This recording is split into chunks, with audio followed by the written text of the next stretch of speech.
Okay, we're underway. So welcome everybody to the first of three webinars, basically about job search strategies. It's a huge topic, and over the three sessions I'm really just touching the surface of some of the key elements that I think it's important to share. I know people struggle with the things that I'll be talking about on the three webinars, so I'm hoping that there'll be something here for everybody. So let's go. Get everything working. Click the button. Okay, so today, the topics I'm going to cover today are knowing your value, because that's really the starting point, particularly if you're re-entering the workforce after time away from it. It's really important that you spend time just drilling down, ascertaining what it is that you offer in the workplace, because you may have lost touch with what's happening out there and feel like that you really struggle to articulate that. So the other thing we'll look at today is taking a professional approach to job search. Making your job search material look good is what we'll touch on today. There'll be more of this in the second and third webinars as well.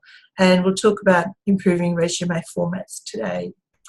So keeping the content fairly light, but as I said, it could be drilled down and there could be a lot more time spent on each of these. So my background, I'm an experienced career transition coach. I've been doing that on and off since about 2003. And the way I fell into career coaching is a story in itself, which it was one thing I sort of heard about career coaching. I knew at some stage in my life I needed a career coach and couldn't find somebody. Then I became aware of it, and I just thought I really would love to do that someday. And so I had that desire, but I kind of put it on the side. And as fate has it, sometimes when you really, really desire something, wheels turn and you end up in a position where you can do that. So I was offered a job at one stage in about 2003, and I was able to negotiate some career coach training as part of the job. So that's how I ended up in this role. And I have basically two streams to my life, to my career now, which I really enjoy. And that's another thing that is something to think about. Is it possible to have, if you've got more than one strong interest, is there a way you can combine different things and have two part-time careers? So I do career transition coaching now with a consulting company in the city, and I also provide publishing services in all shapes and forms as my other income. So my background though is high school teaching. So I've got an English degree, a Bachelor of Arts English degree, English major, high school teaching, and also I've been through a lot of career changes myself, and I know working in career transition coaching, I think it's really important that you understand what people are going through. I've changed jobs a lot of times, and always in a direction I wanted to go, so I feel like I've got that life experience to add to the work that I do in that field. So now the starting point for me is just understanding the value of what you've collected over the years. And on the right-hand side of your screen there, I'll just give you a moment to read that. Kath Noonan is one of my favourite writers. She's a journalist living in Brisbane, and she wrote this a few years ago. She wrote, "We all have our own personal midden." Now, a midden is a pile of debris that basically it's a rubbish tip. And when archaeologists dig up middens or the rubbish places of ancient cultures, they can learn a lot about the culture from what's in that rubbish pile. So we all have our own personal midden, the leftovers and the fallout of all our interactions and choices and relationships. It's the debris of our life lived so far. Your midden isn't your burden, it's what you stand on, the rubble of life, the foundation. It's underfoot, almost a scaffolding. When I read that, I just connected so much with that, because I'm in my 60s now, and I've lived a full life, and I've had a lot of change in my life. I've had relationships which have led to divorce. I've raised children of my own. And it's very easy to beat yourself up a little bit about and see those as failures. But when I read this, I realised, well, actually, all of my experiences, whether they've been positive or negative at the time, are actually ultimately hugely beneficial and hugely positive, because they've made me who I am today, and they've enabled me to understand others who go through similar processes and similar change, and they enable me to connect emotionally with people who are struggling with the same sorts of things. So I thought, isn't that a wonderful metaphor for us to help us see that all of the things we've done in our life actually make us who we are, and they're huge value. And they, in the terms of work, they are huge value to others as well. I'm just going to put my little laser pointer here. Dreams. So the dreams that we've had about our achievements, our experiences that we've gone through, people that we've met, people we've got along with, people we haven't got along with, all of these things we have learned so much from, the skills that we've acquired over the years. And these skills can be acquired through paid work, but what's much broader than that, and I know I've got some people on the call who've been self-employed. Now, the skills you've learned through self-employment are huge, huge, and you probably, until you spend some time thinking about that, you may have really dismissed a lot of what you've learned. Just the basic survival skills, marketing skills, negotiation skills, meeting deadlines, balancing and juggling 100 different things in your day. There's an enormous amount of experience there. Your natural talents, just things that we're all naturally good at. It's part of our million things that we may have just loved to do when we were kids that we've forgotten about. And there'll be clues in your childhood about who you really are and what you really love to do, what you're very good at. Childhood play. I remember drawing. I remember teaching my dolls making books and teaching my dolls in a little classroom I set up. And then I became a teacher, and then I help people make books. And now, through running webinars like this, I help coach people. So all those clues were there back when I was probably about 8 years old, teaching my dolls on my veranda. Compliments that you get for what you're good at. It's always good to remember what people say. Wow, you're so good at that. And you may never have even thought about it yourself. The lows you've been through in your life, the darkness that we all encounter at some stages of our life, and the way you've survived that, what strength you've drawn from yourself to get you through those dark places. The messes we've made and we've had to tidy up, and there might be messes we've created for ourselves, or there may be messes that we've kind of walked into and helped other people sort out. But your ability to find solutions and sort out the mess and come through it it's huge. The failures that you've learned from, the decisions you've made that might have led to things not working, if you then learn from those decisions, well, you've learned a huge amount. Successes that we've had, what was it that we did that made that work? The strengths we've got, not just in the workplace, but just in our own nature. What helps you bounce back when things go wrong? What helps you see positive parts of life? What helps you help other people? And the highs, what gets you excited, that's really important. What gets you really excited, what sort of makes you, what lights your flame? If you're thinking of finding another job, how do you want to feel in this job? What to you would be a great day? So all of these things that go together in our past, and there's probably way more there. It's really just a sort of pile of them in the middle that I could think of. All of those things make you who you are. So it's important to spend some time on that and just acknowledge, yes, I've got a collection of amazing stuff that I've been through and experiences that I've learned from and abilities that I can help other people with. And the abilities you've got, it's really important in terms of job search to know what your abilities are and how they can help other people.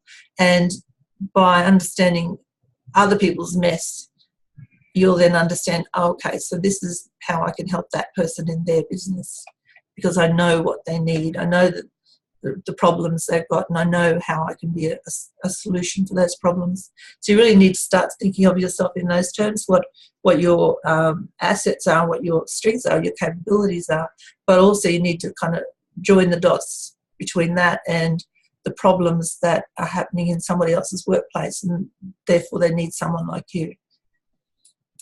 Okay, so sort of leading on there to knowing what your career power stories are. Now, all of these things are sort of exercises and clues and tools to use if you're really still trying to sort of figure out who am I, what value have I got, what do I want to do next, how can I sell myself to somebody, how can I articulate my strengths and what I've done and what I can do.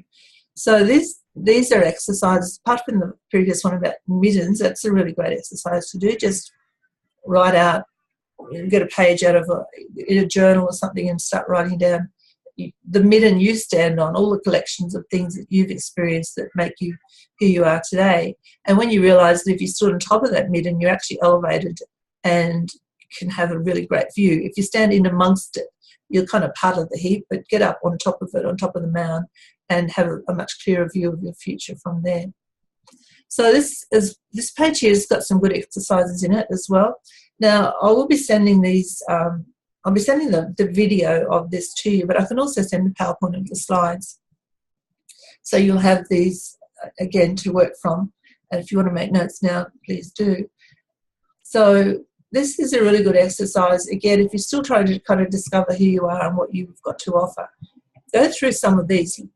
Really, getting a job is about being able to tell your story. Now, storytelling is pretty much it's a bit of a buzzword at the moment. You have to tell stories, but it's kind of a buzzword, but it's not. It goes back to ancient times. That's how we passed on knowledge and information and histories, was through storytelling. So it is an ancient art, and it's becoming a new art as well. And when you write a resume, really you need to put your story in that resume in a very sort of strategic format, which we'll talk more about later. But you go to a job interview and you have to be able to tell some of your stories. That's really what a job interview is. You need to tell a story about the time you've helped a difficult customer, or the time you fixed a solution when you fixed a problem when everything went wrong, or the time you developed a new Excel spreadsheet that helped everybody streamline their processes. So they're stories. So this exercise here would really help you if you spend some time going through this. So it's really important to know yourself first before you write up a new resume or go to an interview. You have to be comfortable using words to explain who you are and what you've done. Particularly in an interview, you need the words to kind of flow off your tongue fairly comfortably. If you go to an interview with no preparation and you get asked a question, well, tell me about a time where you did this or that, you'll fumble over yourself, fall over yourself, and you'll leave the interview feeling like you've just really totally ruined it. But this really critical point down here, we are all paid to achieve results that matter to others. And as I said before, just keep that in mind when you're doing your resume, your cover letter, interview preparation, interviews, all of those. We're paid to achieve results that matter to others. So we might be a great, for example, the work I do as a career coach. I might supposedly be a great career coach because I know how to, I've read all the theory, I've done the qualifications, I know how to do it. But who cares about that?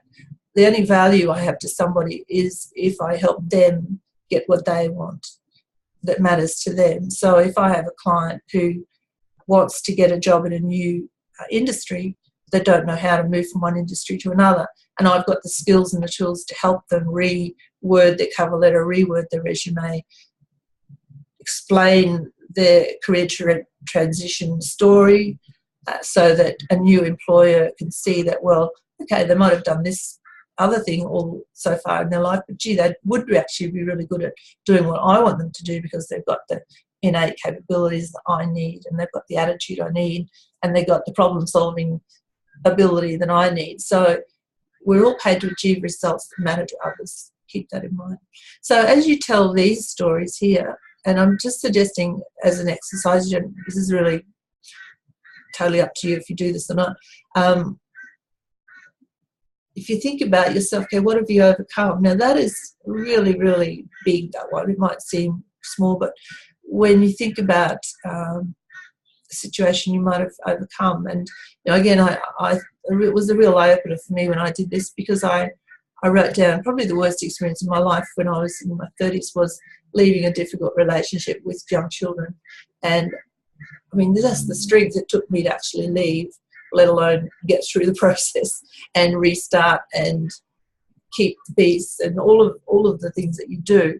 When I really itemised what my abilities were that would enable me to do that, I realised, man, I had a lot more capabilities than I even realised I had, even though I had already come through it.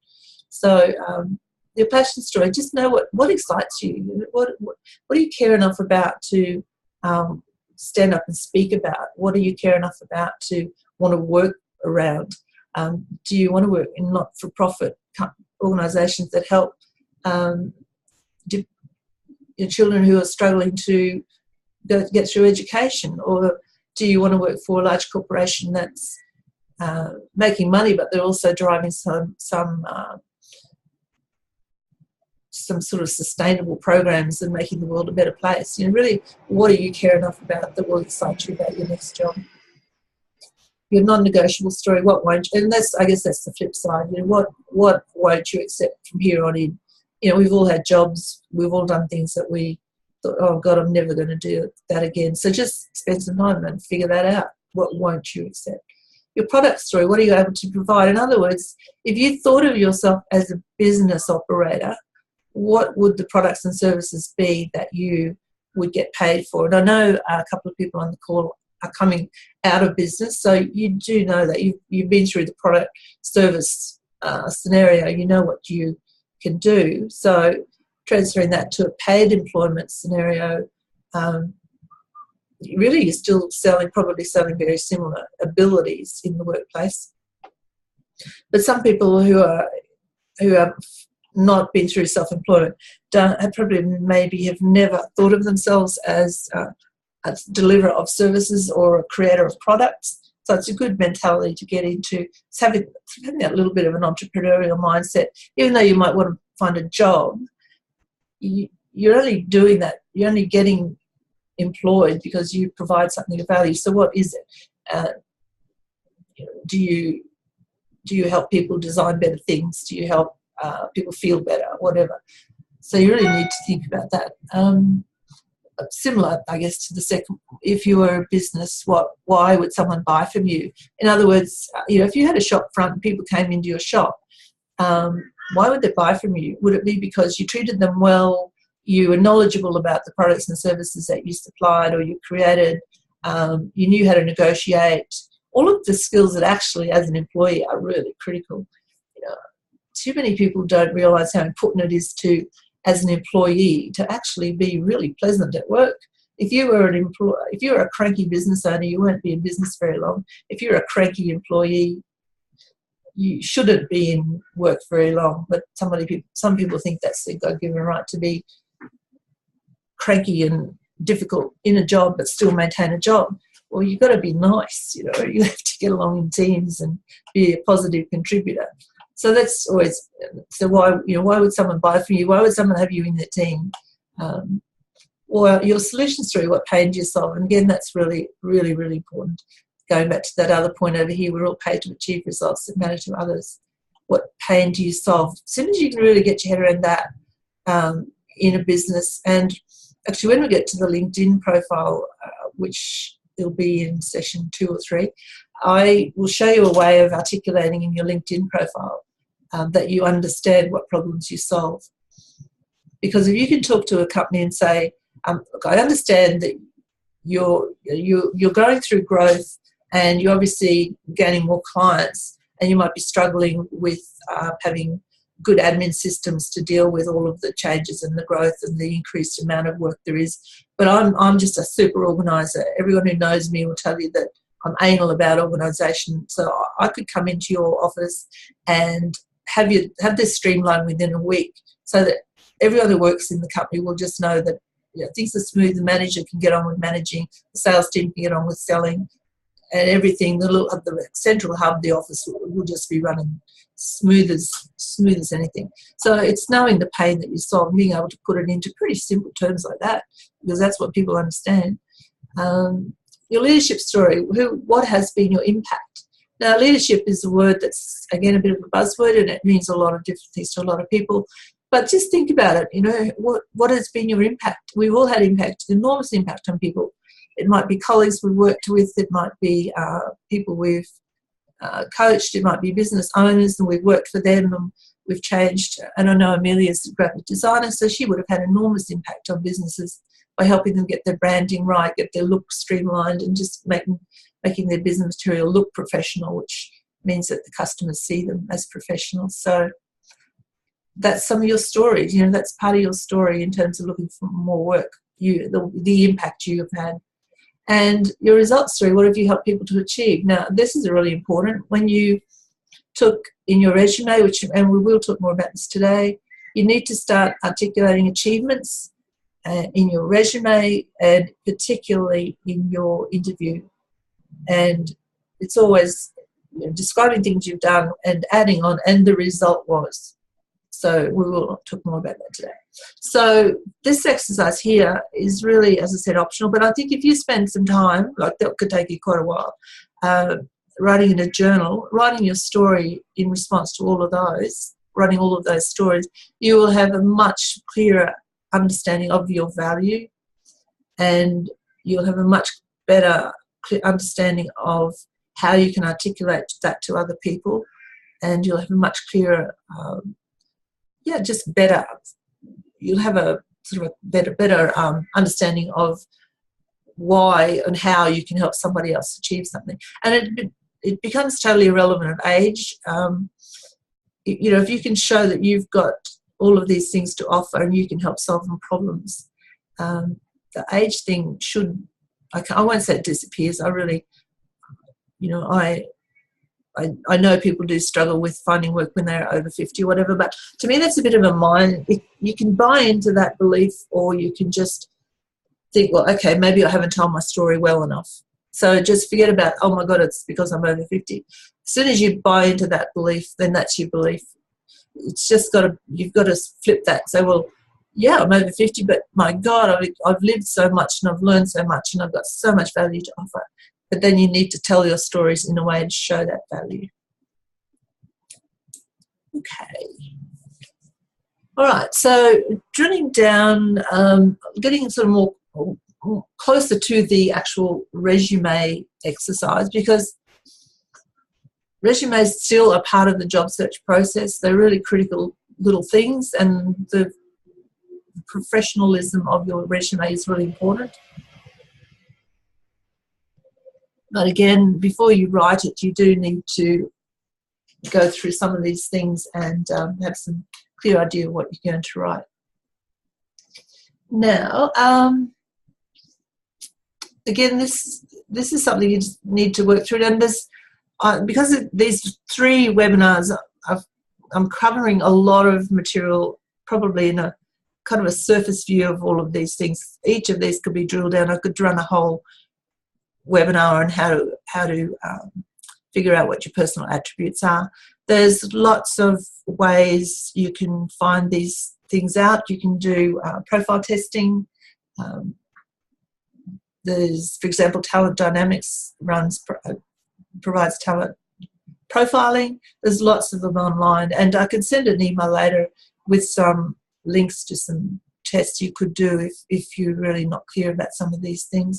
But when we talk about personal attributes, what we're talking about is your preferred or innate way of thinking and behaving and feeling. So some people are, for example, shy or introspective. Some people are extroverts. Some people are problem solvers. Some people are creative thinkers. Some people prefer to support others and just kind of provide the processes, but they don't want to be the person that comes up with ideas. Some people like to work quietly in the background.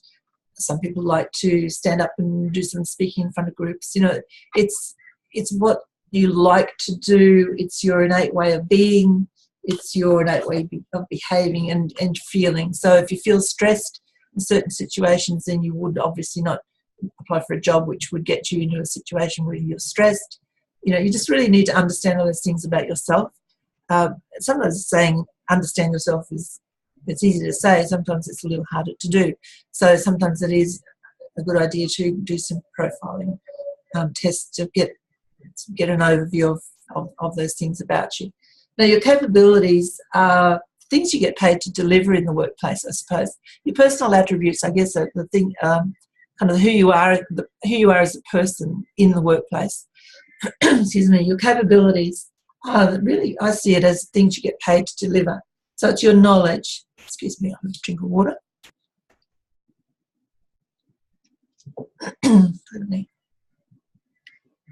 It's your knowledge of subject areas, it's your skills, whether they be writing skills, speaking skills, design skills, engineering skills, whatever. Your experience, the number of years you've done things means that obviously you've got probably a bit more maybe leadership capabilities because you've been doing it for a long time. You may have experienced delivering teaching in prisons and overseas, so that's all part of your capabilities, and your achievements go into that category as well. The fact you might have published magazines or you might have launched a new business, that's a huge achievement. So the optimal work environment, that is really your kind of where you like to work, I suppose, your career-related values and environmental preferences. So your optimal work environment is, to think about that, is think, okay, where would I be happy working? It's kind of the location, the environment that you would be amongst. Is it outdoors, indoors, near the beach? But it's more than that. It's kind of the vibe of the place. It's the attitudes within that work environment. Do you want to be in a positive place? Do you want to be in a large group, or do you really want to work on your own at home, working for a company remotely? It's that sort of thing. So you need to get fairly clear on those combinations of things. Now, I am just going to see. I'll just see if there's any questions.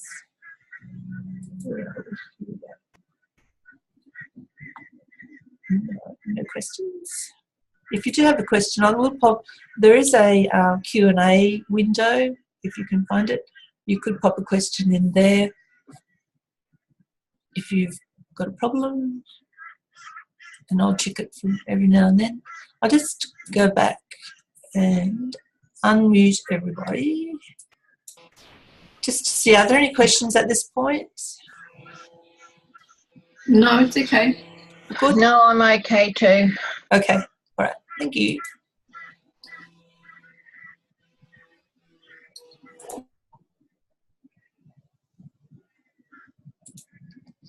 Okay, so now we're getting on to, I'm just throwing in a couple of exercises here in session one, because I did receive feedback from people in the call, or people who are receiving this webinar recording. So I do know from your background that some of you are still trying to figure out what you really might want to do next, or what exactly that job is. So I threw this exercise in, and we're not going to do it today, but this is a really brilliant exercise if that's your situation. If the questionnaire, if that really resonates with you, what do you really want to do? This is a great exercise. Now, it's written by a lady called Barbara Sher, and her surname is spelled S-H-E-R. She's written some fabulous books about career change, and her book is actually, one of her books is a book that really changed my life in my 40s and really got me going down this path and helped me figure out what I really wanted to do. So this was one of the exercises I did ages ago, and it just really hit a nerve with me. So I do recommend it quite a lot for people. So I'll just read it through, but we won't spend time doing it. It's the twin exercise. So you have a twin. Just imagine that you have a twin exactly like you. Same passion, same intelligence, same natural talent, same abilities. You're kind of carbon copies of each other. But when you were young, you sort of had a slightly different influence. So when young, they were full of courage and never doubted their ability to make things happen, whereas you were a little bit cautious about things, but they were just, I want to do that, I'm going to go and do it. and they were encouraged and they were complimented and they were supported by everyone around them. So everyone said, oh, you're amazing, go do that, yes, and if you need help, I'll do that, whereas you kind of really stood back and just watched. They chased their dreams, they took advantage of worthwhile opportunities. You know, they really went for what they really wanted. They studied what they loved, even though it was really, might have been really a weird subject, but they loved it, so they went and did it. They didn't do what was expected of them, they did what they wanted to do and what they loved. They travelled and explored the world, focusing on what they loved. They were secure and confident and did not settle for less than what they wanted. So this is your twin, exactly like you. So that's the scenario. Whoa, come back. So then what you would do with the exercise is write down, okay, what did they do in each of their decades, or in each decade of their life? For example, in their 20s, what did they do? In their 30s? So obviously what you're doing is writing about yourself if you had been that person. You know, if you had had the courage to do whatever you wanted and you had been complimented and admired and given the freedom and given, you know, financial support to study the subject you wanted to do at uni, or to go and work in the middle of Africa helping people for, you know, whatever it was. So you're really actually writing about self. It's like a what if exercise. What if I hadn't been loved and supported and encouraged to be this amazing person that I have the potential to be? Then you write down, what is your twin doing now? Or where is your twin now and what are they doing now? And then what you'll come up with is kind of this, oh my God, if I had followed my own path, this is what I would be doing. This is where I'd want to be. I'd want to be doing this and this and this. And from that, say, okay, so what am I going to do about it? Now, this will resonate with some people. There'll be other people who say, look, oh, yeah, that means nothing to me. That's fine. I'll just put it in because I know there might be some people in the group that will find this a really revealing exercise. So you might come up with this description of this twin, this mythical twin, and this amazing life that they're leading. So in that description, there'll be, what you're seeing there is the wishes, your wishes. I wish I had done that. Yeah, I wish I had done that because I would have loved to do that. So the next question, what are you going to do about it? So you're here, you're now. What can you do now that will add some of that love and passion and excitement to your life? You may not be able to bridge the gap totally from this kind of hypothetical life story of this person, but there's certainly things now. It'll give you clues. It will give you clues to what you could do now. So if this amazing twin had have studied psychology and is now working as a psychologist, well, what are you going to do now? Start looking into psychology courses. It's never too late. I met an amazing woman at a conference probably about 10 years ago now, and she was in her 80s, early 80s, in a wheelchair. She worked and lived in Ipswich. She was at a conference and she came over in a wheelchair, and she was just the brightest person in the room. And she was telling us her story, and she said that when she turned 60, she realised she had always wanted to be a counsellor. So she went back to uni at 60, became a counsellor, and she said, I have had an amazing 20-year career as a counsellor since then. Now, how amazing is that? That is just she's my role model, this lady. So it's never too late to do any of these things. So that's just a little exercise that you might find useful if you're still trying to figure out what it is that you really want to do. Okay, now I know there's a big sort of move from what I've just been talking about to resume guidelines, but the 3-part webinar series that I've promised is about job applications, which is resumes, cover letters, LinkedIn profiles. You're getting another job. But before you can do that, you need to sort out what it is you want to do. And when I did ask for that feedback from you, I know there's some people, as I said, who are in that situation. Now, when I work with people who've been made redundant, that's what I do as a career consultant. I work with a company. All of the people I work with have just been told that their jobs have been made redundant. It's never they've been made redundant, and that's a real... I made a mistake when I said that. The jobs have been made redundant. People have to move on and find other positions. So they're going through quite a difficult time. And whether or not they know exactly what they want to do next, we usually start with resumes.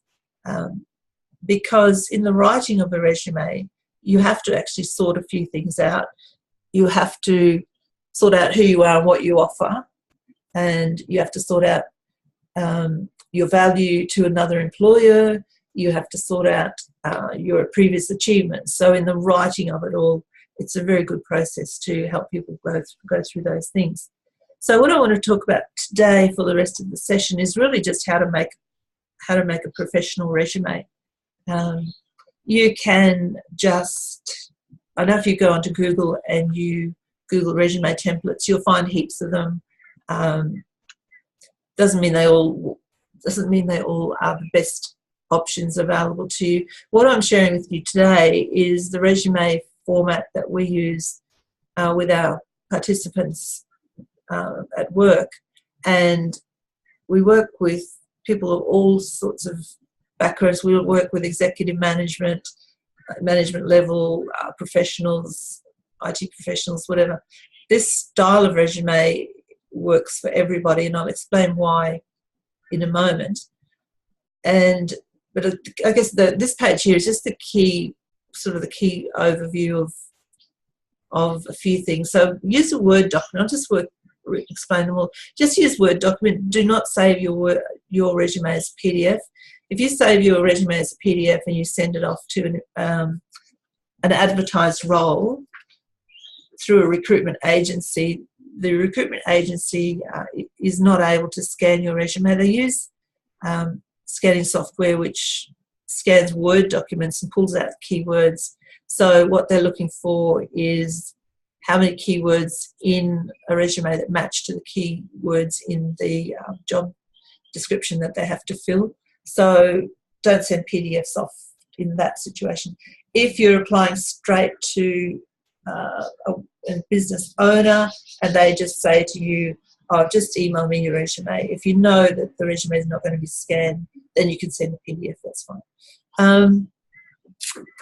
Now, simple, clean design.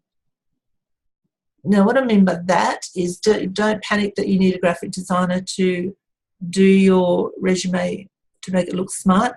I know, as I said, I've got Amelia on the call who is a graphic designer, and I think if you're a graphic designer and you're applying for graphic design jobs, yes, you would make sure it looks real. You know, you do use your graphic design skills to illustrate that you're aware, but always you'd still keep it simple, clean, professional. You wouldn't make it fancy. I've worked with employees coming out of a certain company, and I think it seemed like all of them had paid graphic designers to do their resumes. Even then, I mean, they look smart, and we didn't particularly change the design because they look smart. They weren't over designed, but there were still elements of information missing on the front page. So even though they basically kept the design, I advised them to add more of the critical information to the front page, which I'll talk more about shortly. Tables, don't use tables because, again, if there's critical information in the tables and the resumes do get scanned, the scanners won't pick up the information in the tables. Now, keep your fonts really clean and simple. These are just a couple of options. Arial, Colorblind, Verdana. They're just some regularly used, easy to read, clean looking fonts.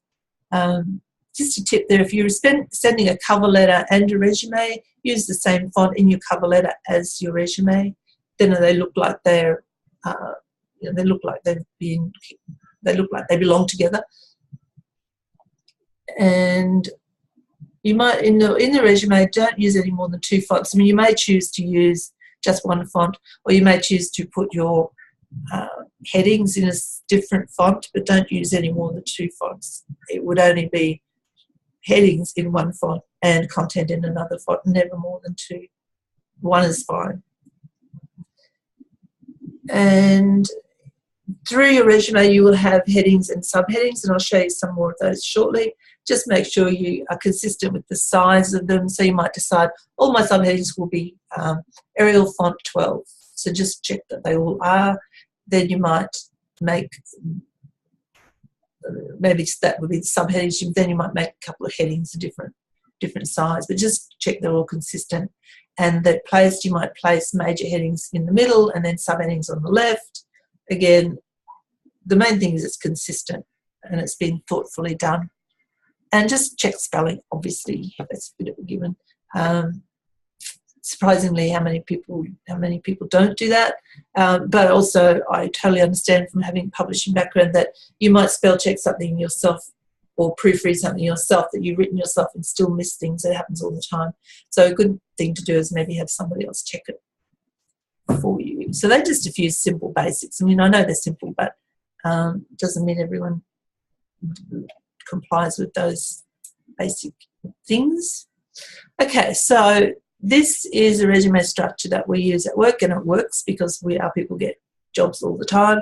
And just keeping it in perspective, the sequence of events, I suppose, when you apply for jobs. Say a scenario, there's a job advertised on Seek. Just use that scenario. It's job advertised on Seek. You apply for it. It says attach, send your resume and your cover letter to whatever. So the recipient, is always important to keep in mind who receives these things. What are their needs? Who is it's going to receive this? What do they need? What do they need to read or understand?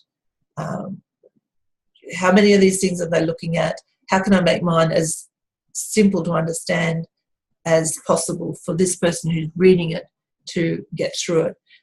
So cover letter will be first.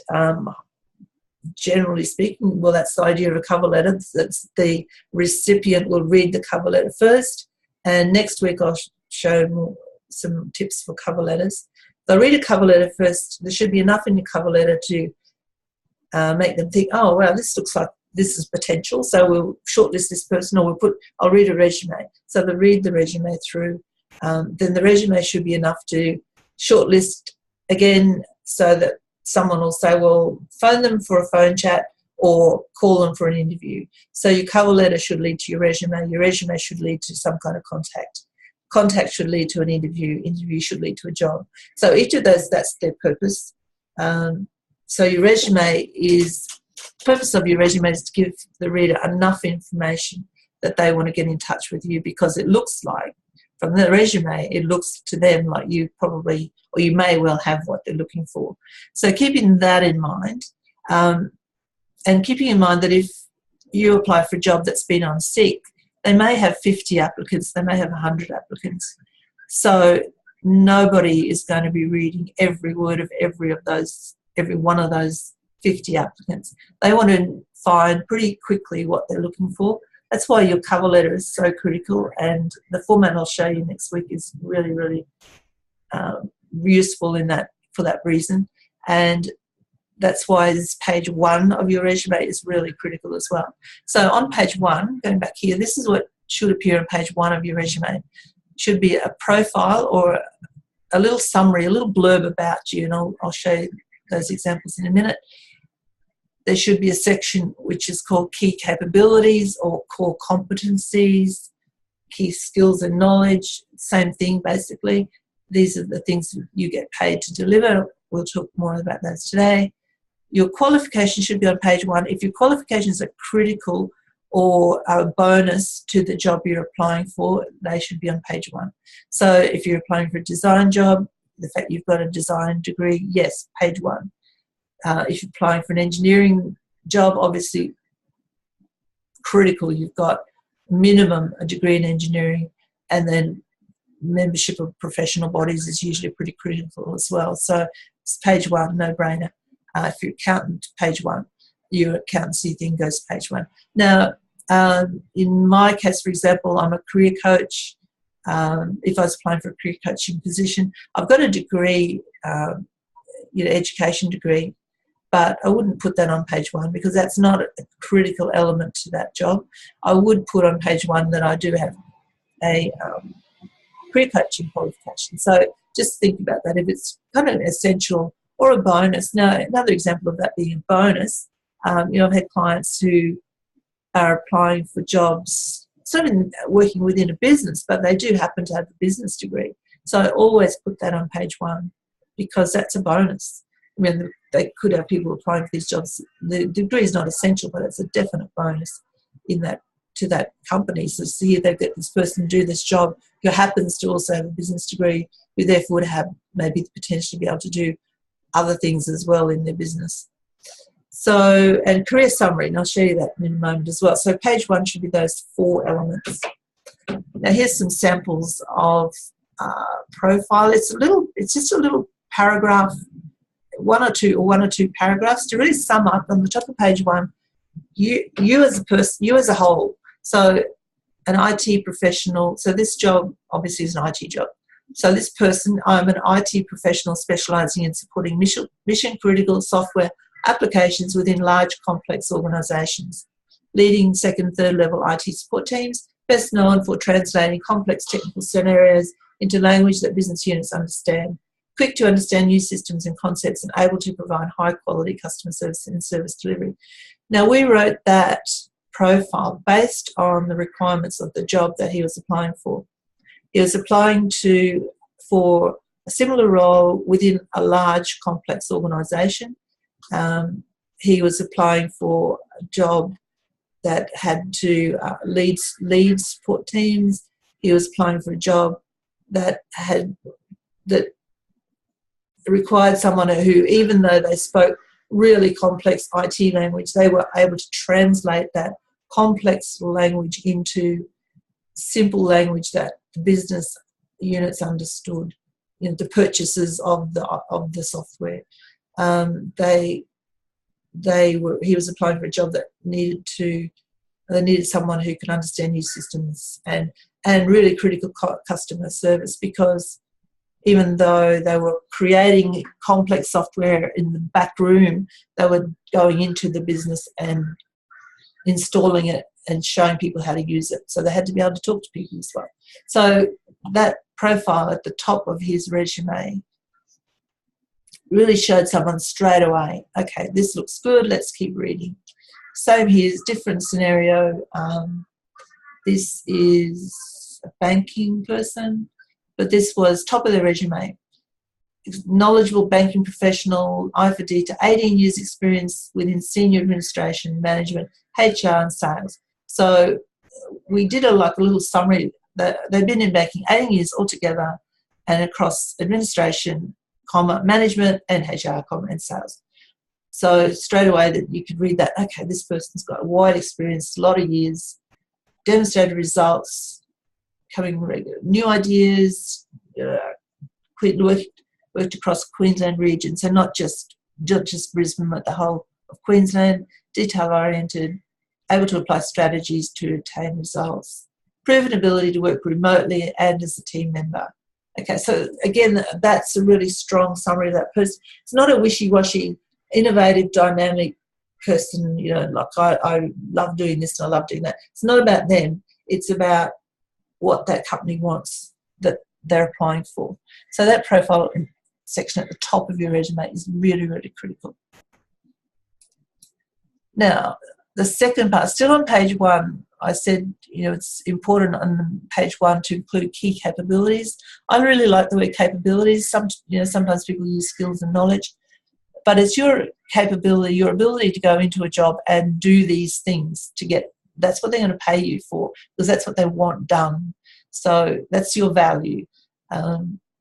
So this is just a random collection. This is not the same person. These are just examples of how you could write these sorts of things. So a capability for this person, providing administrative support to area managers and executive managers so they can effectively manage and support the daily operations of the Queensland region. So see that combination there of this person provides administrative support to managers. So then the result is so the managers can go off and manage and do their job. So that's why it's so important for these managers to have great admin support to kind of free them up to go manage and support the whole of Queensland. So stakeholder management and customers is a totally separate capability. Stakeholder management means basically you can look after, take care of, communicate with everyone involved in a process and make sure everyone's got the information they need, everyone's happy. It's a communication skill and it's an ability to keep everyone up to date and solve problems for other people.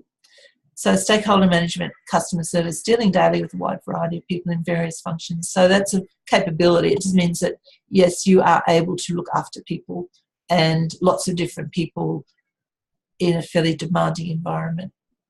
This one here, extensive experience within office environments, incorporating accounts, general admin responsibilities, customer sales, service, accounts payable, blah, blah, blah, lots of things. So that's a capability that somebody who's looking for office administration work could write.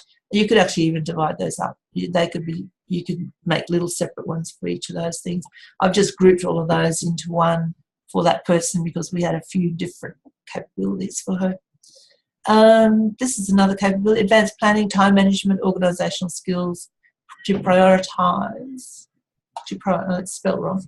Should we prioritise the ISE and coordinate tasks that meet service standards, deadlines, performance.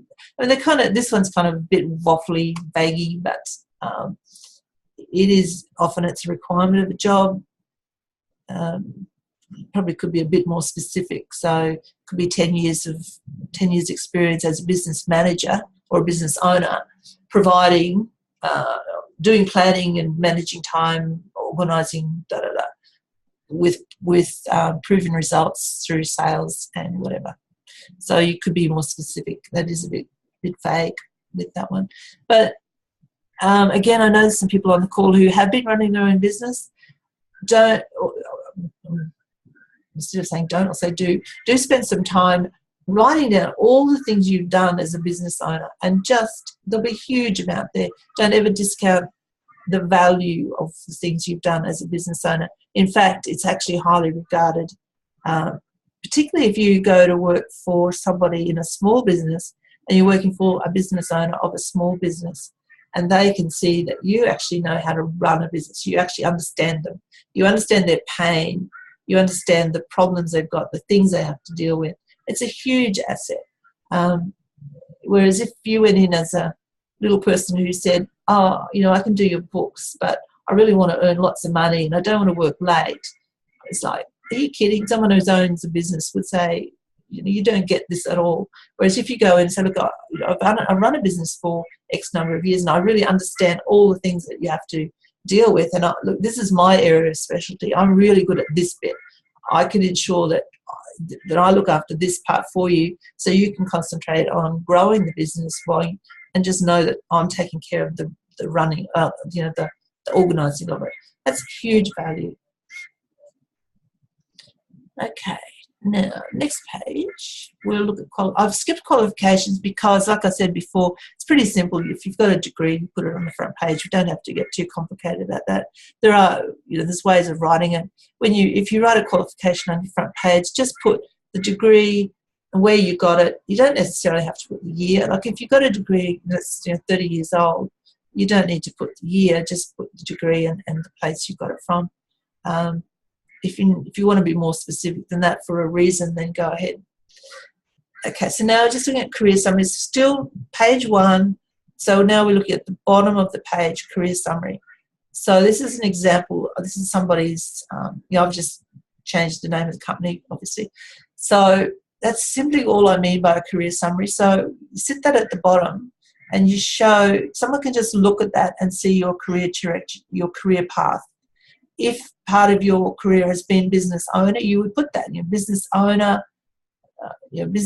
manager, and whatever, because however many hats you want to put in there, and you put the years in there. So it's part of your career path.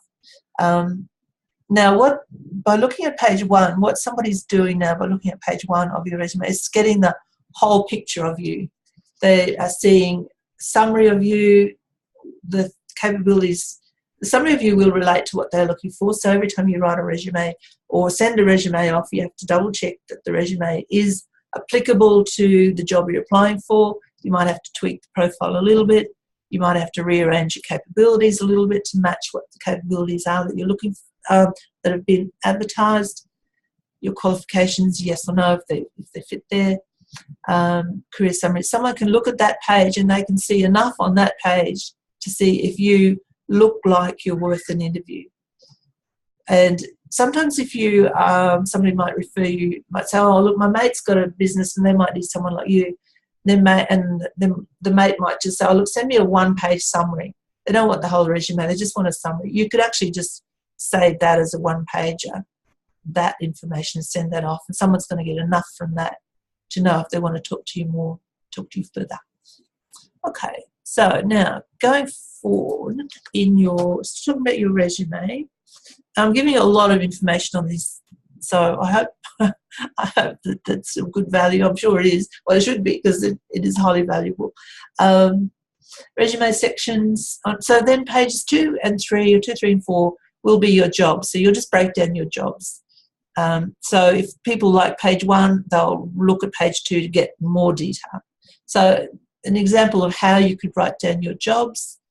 So this is just a sample of the sort of the elements you can put in for each job. So the role that you had, so this person was safety, quality and standards officer, where he worked and when he worked. So that's really the initial bit. I think it's pretty much always a good idea to explain the company. Now, even though this company is a very well-known company, we still put in a better explanation of that. It might be Acme Company is Australia's second largest engineering company operating since blah, blah, blah. Because somebody who's reading this may have no idea who this company is. So you kind of say, well, this is the company. The scope of this role, you don't have to put that in. We put that in for this purpose, for this particular person, because it was sort of complicated, so we added that in. So the scope of the role, like the purpose of that role was to do that. And responsibilities, so these are just some of them. I just put 2 of them here for today's purposes. So generally speaking, you may not put the scope of the role, but you would always put responsibilities. So these are kind of the things you are charged with doing. Don't ever just copy a job description, though. Just think about it a bit more. So that's how you do that part. Then following on from that, so this is a kind of a better sample, I suppose, in that it's got a whole section. So this is somebody I looked after recently. What's missing? Something missing there. The years. Documents custodian, that was his role. This was the section of the company you worked in, the mortgage lending services. Should be the time. So it might be, for example, 2011 to 2018 would go underneath that. Just to explain the role, this role was one of 5 document custodians that make up this part of the mortgage lending services. Then responsibilities of that role. So this is what he had to do this is kind of what he was charged to do on a weekly basis. So, and then achievements are things that, and you should always add achievements. Achievements are things that stand over and above.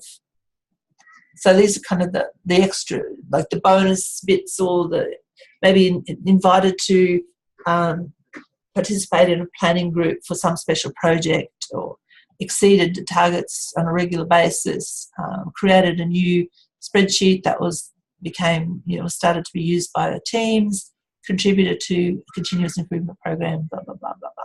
So these are kind of the things that stand out, the extras, over and above the normal duties of that role. So your pages 2, 3, no more than 4 will have the jobs you've had in the past, and break them down like that. This is what's called a chronological resume. In other words, you just put down your jobs you've had going backwards. So the most recent, the one before, the one before, the one before. Now, when you're re-entering the workforce, it's not quite as easy necessarily, and that's a whole different style of resume, which I'm really not going to cover off in these 3 webinars. But if that is your situation, then you might just get in touch with me individually, and I can maybe give you some more information about that. Okay, so just the final thing I want to share with you today is writing achievement statements. So when I showed you the one before, I said to write down your achievements. This, again, is something really, really useful, and I won't go through it in detail, but I'll send you the slide, and you've got this. So what I'm envisioning is that from these webinars, you'll get some resources that you can then use to help you with your resumes and that sort of thing. So when describing the work you've done in each position you've held, write in terms of achievements and results. So it's kind of actions and results. Add measurables which tell the reader more about the level and capacity that you worked at. So, for example, I'll just go through example one. This was somebody who worked for a training organisation, and their job was to enrol new students. So they were in the office doing the data entry for new students. So entered enrolment data for approximately 1,200 new students every year, and updated data for approximately 4,000 continuing students each semester, so resulting in accurate records for audit, and there'll be there's other benefits to that as well. But so the achievement is the amount of data they could enter. So if you just put in entered enrolment data for students, that doesn't tell anybody anything, because it might be 2 students, it might be 100 students. Suddenly you say, okay, 1,200 new students and 4,000 continuing students each semester. That's a lot that's a lot. So you've got some idea of their capacity. So that's why it's important to add the numbers when you can. And resulting in, if you can start tacking that on the end. So, okay, so you did that. So what? What's the result of doing that? The result is that the records are accurate, they're up to date. Training organisations are audited very heavily, so if that data's not up to date, you're in big trouble. So accurate records for audit, and also for all the other things you need to know. The student data you've got it at your fingertips, you've got accurate indication of how much money you're earning, so all of those things come from that. Responded, here's another example, responded to an average of 55 new email queries a day during peak times each month, resulting in increase in sales and happy customers. So this is an example, somebody, their job may just be to respond to emails every day, sit in the office, check the ingoing emails. Well, that's fine, but there's huge ramifications of it being done badly and being done well. Sometimes if you think about, well, if that job's done badly, what's going to be the mess up? So if you flip that and say, well, if I do it really well, this is the result. So responding to an average of 55 new email queries a day during peak times. So if you keep up to date with the emails in a business, you result in increase in sales, because some of those emails are going to be queries. So you send the queries off to the sales team, you look after them and make more sales, and you've got happy customers because people may be emailing you with questions and you answer them on the same day. They're going to be really impressed and really happy. So simple job answering emails, but the result of doing that properly is quite profound. So that's what you have to think about in writing achievement statements. So these are some other examples that you can have a look at and read through at your leisure and use to help prompt you. The dot points here on these is just that the dot points are for you to add resulting in. So the dot points really mean how would you put resulting in. So these are resulting in examples. Resulting in 0 late payments, up-to-date tax figures, resulting in regular cash flow and up-to-date accounts, blah, blah, blah. Okay, so I've started to rush a wee bit. You may have picked that up in my voice. I'm just very much aware of the time. And just to finish off, just remind you who I am. There's my contact details. Webinars 2 and 3 will be same time next week and the week after, covering off cover letters and LinkedIn profiles as well, and any other things around that I can help with in that space of time. So just let me find my